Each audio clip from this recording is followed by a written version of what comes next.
Topic है respiration इन cockroach. Cockroach का श्वसन तंत्र। तो कॉकरोच के श्वसन तंत्र के अंदर विशिष्ट रचनाएं पाई जाती है जो ट्रेकिया कहलाती है। और कॉकरोच के अंदर रेस्पायरेटरी जो पिगमेंट रहते हैं, श्वसन वर्णक रहते हैं, वो एब्सेंट पाए जाते हैं। कॉकरोच का जो रेस्पायरेटरी सिस्टम होता है दो भागों से मिलकर बना हुआ रहता है। एक भाग इसका स्पायरेकल्स या श्वास रंध्र कहलाता है, दूसरा भाग इसका ट्रेकिया या श्वास वाहिनी श्वास वाहिका कहलाता है। तो देखते हैं सबसे पहले स्पायरेकल्स। जो कॉकरोच होता है उसके अंदर 10 जोड़ी स्पायरेकल्स पाए जाते हैं। 8 जोड़ी जो स्पायरेकल्स रहते हैं वो थोरेसिक रीजन के अंदर पाए जाते हैं, वक्ष भाग में पाए जाते हैं। बाकी के 2 जोड़ी स्पायरेकल्स एब्डोमेन रीजन के अंदर पाए जाते हैं, उदर वाले भाग में पाए जाते हैं। स्पायरेकल्स के बाहर की ओर काइटिन की लेयर रहती है और इसके ऊपर रोम पाए जाते हैं, हेयर्स पाए जाते हैं, जो क्या काम करते हैं, जो एयर रहती है बाहर की ओर से जो एयर स्पायरेकल्स पे आती है उसे प्यूरिफाई करने का काम करते हैं, शुद्ध करने का काम करते हैं। मतलब जो छानने का काम होता है वो क्या काम कौन करता है, स्पायरेकल्स करते हैं। स्पायरेकल्स फिर पीछे की ओर ट्रेकिया के अंदर खुलते हैं, ट्रेकिया ट्रंकिया के अंदर खुलते हैं। उसके बाद में दूसरा जो ऑर्गन आता है वो कहलाता है ट्रेकिया। जो ट्रेकिया होता है वो एक चमकदार रचना होती है, चमकदार सिल्वर कलर की होती है। इसके ऊपर 2 लेयर पाई जाती है, बाहर की ओर इस पर एपिथेलियल लेयर रहती है, अंदर की ओर इसमें क्यूटिकल की लेयर पाई जाती है। बाहर की ओर एपिथेलियल लेयर रहती है और अंदर की ओर क्यूटिकल की लेयर पाई जाती है। जो क्यूटिकल की लेयर होती है वो इंटेमा कहलाती है। क्यूटिकल की जो लेयर होती है उसे इंटेमा भी कहते हैं। इंटेमा स्पाइरली कोल्ड हो जाता है, इस प्रकार मुड़ी हुई रहती है, सर्पिलाकार रहती है और स्प्रिंग के टाइप में होती है। मुड़ी हुई रहेगी और स्प्रिंग के टाइप में रहती है। ये क्या काम करती है, इंटेमा जो होती है वो जो ट्रेकिया होता है, ट्रेकिया की भित्ति को पिचकने से रोकने का काम कौन करता है, इंटेमा करती है। यानी जो क्यूटिकल की लेयर होती है वो क्या काम करती है, जो ट्रेकिया होता है श्वास वाहिका होती है उसकी भित्ति को पिचकने से रोकने का काम करती है। ट्रेकिया फिर आगे जाकर छोटी छोटी ट्यूब लाइक स्ट्रक्चर यानी नलिकाओं के अंदर बंट जाता है, डिवाइड हो जाता है। ट्रेकिया आगे जाकर छोटी छोटी ट्यूब जैसी नलिकाओं में डिवाइड हो जाता है। ये नलिकाएं ट्रेकियोल्स कहलाती है। इन्हें ट्रेकियोल्स या श्वास वाहिनियां कहते हैं। ट्रेकियोल्स के ऊपर छोटी छोटी धारियां पाई जाती है, तिरछी इस प्रकार की पट्टियां उपस्थित होती हैं। ये पट्टियां टिनिडियम कहलाती हैं। ये पट्टियां टिनिडियम कहलाती हैं। जो ट्रेकियोल्स होते हैं उनके अंदर साइटोप्लाज्म भरा रहता है, फ्लड भरा रहता है, जो साइटोप्लाज्म कहलाता है। ट्रेकियोल्स फिर आगे जाकर जो टिश्यू सेल्स होती हैं या जो मसल्स होती हैं उनके अंदर खुलता है। ट्रेकियोल्स आगे जाकर टिश्यू सेल्स के अंदर खुल जाते हैं। टिश्यू सेल्स में जो एयर होती है उसका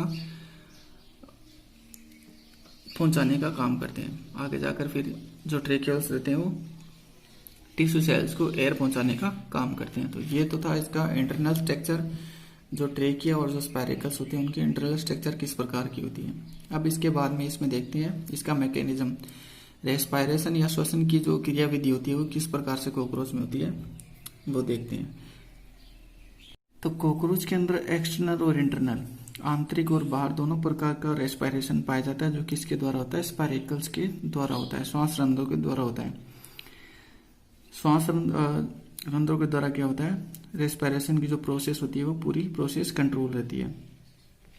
जो मसल्स रहती है, मसल्स में संकुचन या फैलाव होता है। मसल्स में संकुचन या फैलाव का मतलब कॉन्ट्रैक्शन और रिलैक्सेंस होता है। एक बार मसल्स फैलती हैं, एक बार संकुचित होती हैं। तो मसल्स के फैलने और संकुचन होने से क्या होता है, जो बाहर से जो एयर रहती है वो पूरे सिस्टम के अंदर आती है। तो इंटरनल रेस्पायरेशन के अंदर क्या होता है, जब एक बार मसल्स फैलती है या मसल्स के अंदर फैलाव होता है, कॉन्ट्रैक्शन होता है, तो बाहर से जो वायु रहती है वो स्पायरेकल्स से होती है, कहाँ आएगी, ट्रेकिया के अंदर आती है। ट्रेकिया से फिर ये ट्रेकियोल्स के अंदर आती है। पर जब मसल्स के अंदर फैलाव होता है, मसल्स फैलती हैं, तो बाहर से जो एयर रहती है वो पहले स्पायरेकल्स पे आती है।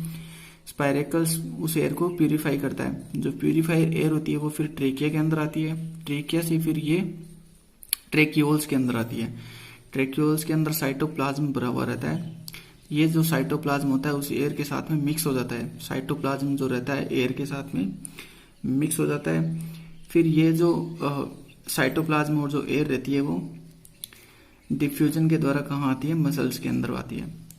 यहाँ पे जो साइटोप्लाज्म रहता है उस पे प्रेशर पड़ता है, यानी इसका परासरण दाब जो ऑस्मोटिक प्रेशर होता है वो बढ़ जाता है। बढ़ने से क्या होगा, ये जो फ्लूइड होता है ट्रेक्यूल्स की सहायता से आगे की ओर गति करता है।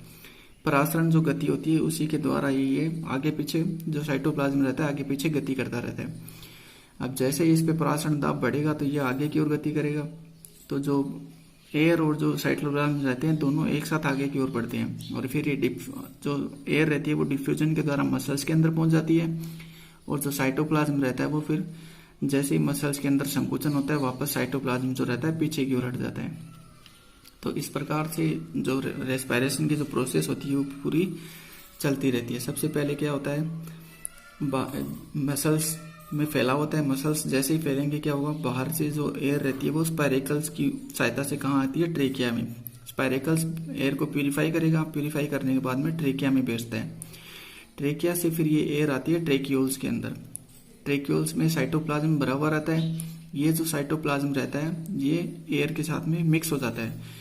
फिर यहाँ पे साइटोप्लाज्म के ऊपर परासरण दाब बढ़ता है। ये परासरण दाब बढ़ने से क्या होगा, जो साइटोप्लाज्म रहता है वो एयर के साथ में आगे मसल्स की ओर आता है, यहाँ तक आता है। यहाँ तक आने के बाद में जो एयर रहती है वो डिफ्यूजन के द्वारा मसल्स के अंदर पहुंच जाती है। फिर जो मांसपेशियां होती है उनमें वापस संकुचन होता है। संकुचन से क्या हुआ, जो साइटोप्लाज्म रहता है वो वापस पीछे की ओर हट जाता है। इस प्रकार जो पूरी रेस्पिरेशन रहता है उसकी प्रोसेस चलती रहती है।